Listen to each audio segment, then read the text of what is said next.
అప్పుల బాధలు వెంటాడుతున్నాయా? అయితే 6 జేవిఆర్ వారి జాతిరత్నాలు ధరించండి. Hi, welcome to Manam TV. నేను మీ Manoj. YCP digital book start చేసింది. సో టీడీపీల మీద కంప్లైంట్లు ఏమన్నా వస్తాయంటే వైసీపీల మీద వస్తున్న పరిస్థితి. నిజంగా డిజిటల్ బుక్ ఈ విధానం కరెక్టే కదా? మాట్లాడదాం. మనతో పాటు ప్రముఖ పొలిటికల్ అనలిస్ట్ అంకింరావు గారు ఉన్నారు. నమస్కారం సార్. నమస్కారం. ఏంటి సార్ డిజిటల్ బుక్ని ఎలా చూడొచ్చు? వీళ్ళు టార్గెట్ టీడీపీ అనుకుంటే వైసీపీ నేతలు టార్గెట్ అవుతున్నారు. అంటే 5 సంవత్సరాల్లో తెలుగుదేశం పార్టీ వాళ్ళు మీద చేసిన దాడుల వరకే మనం ప్రస్తావించుకుంటున్నాం. మామూలుగా కుంభకోణాల గురించి మనం ప్రస్తావించుకుంటున్నాం.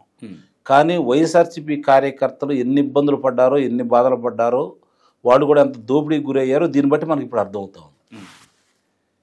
మామూలుగా లోకేష్ బాబు ఎర్ర పుస్తకం అని చెప్పని మొదలుపెట్టాడు రెడ్ బుక్.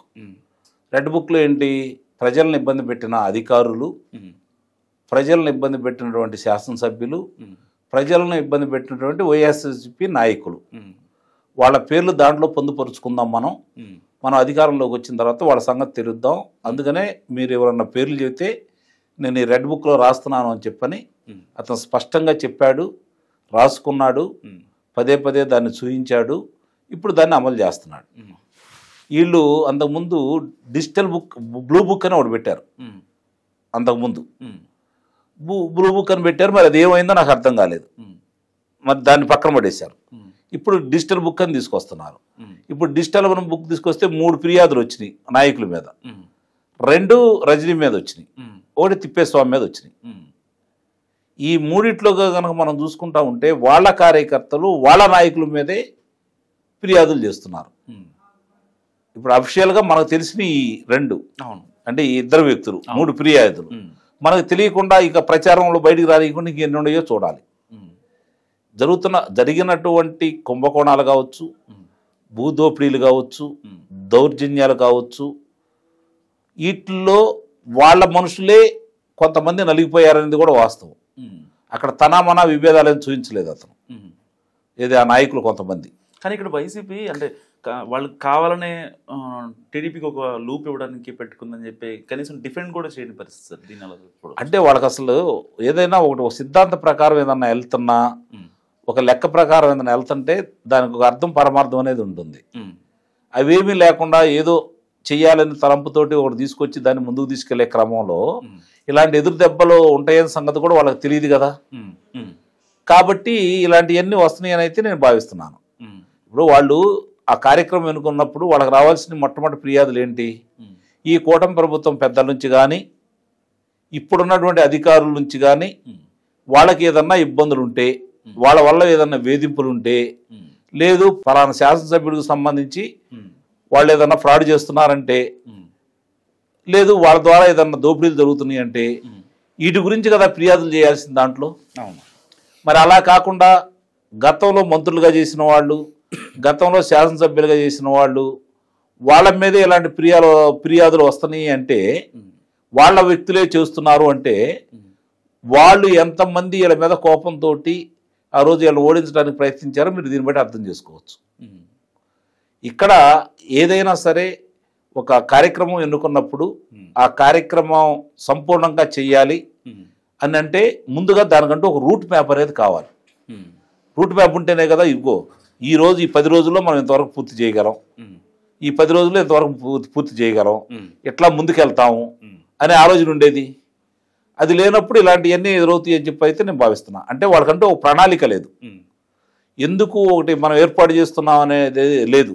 నోటికొద్ది వచ్చింది ఏదో ఒకటి మనం చేద్దాం అని చెప్పని ఆలోచిస్తున్నారే తప్ప దీనివల్ల పార్టీకి ఉపయోగం ఏంటి, రాష్ట్రానికి ఉపయోగం ఏంటి అనే ఆలోచన వాళ్ళకి లేకపోవడం వల్ల ఇలాంటి కార్యక్రమాలు జరుగుతున్నాయి అని అయితే నేను భావిస్తున్నాను. ఇప్పుడు పర్టికులర్గా వాటిలో వచ్చిన ఫిర్యాదులు ఏవైతున్నాయో వాళ్ళ మీద యాక్షన్ తీసుకునే అవకాశం ఉంటుందంట సార్.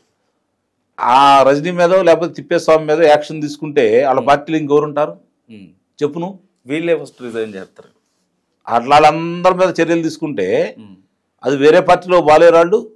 ఎందుకంటే నకిలీ మధ్య ఉంటే జయచంద్ర రెడ్డి గారిని వెంటనే ఆయన్ని సస్పెండ్ చేసిన పరిస్థితి. చంద్రబాబు నాయుడు గారు కాదు కదా, అక్కడ ఉంది జగన్మోహన్ రెడ్డి కదా. ఇప్పుడు మరి అలాంటి మిథున్ రెడ్డి లేఖ రాశాడు అమిత్ షాకి, ఆయన బెయిల్ మీద ఉండి కూడా. ఇప్పుడు మిథున్ రెడ్డిని చూస్తే ఆయన్ని భారత ప్రతినిధుల తరపున, భారతదేశం తరపున ఐక్యరాజ్య సమితిలో 15 మందిని ఎన్నుకుంటే భారత సభ్యులుగా భారత నుంచి పంపించే వాళ్ళలో అతను కూడా ఒకరిని ఎన్నుకొని భారతదేశం తరపున అతను సందేశం ఇచ్చే స్థాయికి తీసుకుని వెళ్తున్నారు కేంద్ర ప్రభుత్వం పెద్దలు. అంటే ఏ సందేశం ఇస్తున్నారు? భారతదేశంలోనే అతి పెద్ద కుంభకోణం కదా ఈ మద్యం కుంభకోణం. దాంట్లో 4వ ముద్దాయి అతనే కదా.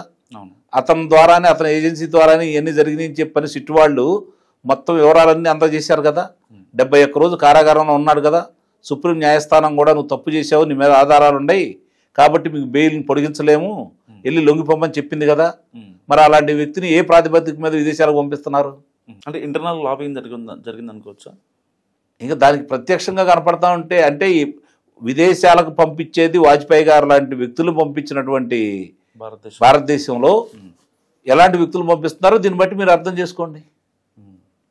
కళ్ళ ముందు కనపడుతున్న సాక్ష్యాధారాలే కదా. లేదు మీరు నేను అబద్ధ కల్పనతో చెప్పట్లేదు కదా ఇది. అంటే మిథున్ రెడ్డి పేరు ఎత్తారు కాబట్టి నేను చెబుతున్నాను. అంటే ఇప్పుడు బయటికి పంపిస్తున్నాం అంటే యుఎన్ఓలో నార్మల్ పర్సన్ పంపించారు సార్. అసలు వాళ్ళ ప్రొఫైల్ ఏంటో ఎగ్జామిన్ చేయకుండా అదే అర్థం కావట్లేదు ఇప్పుడు కూడా. చాలా విచిత్రంగా ఉంది ఈ పరిణామాలు జరుగుతాయి. మోడీ గారి ఆధ్వర్యంలో ఇలా జరిగిద్దని నేనైతే భావించాల.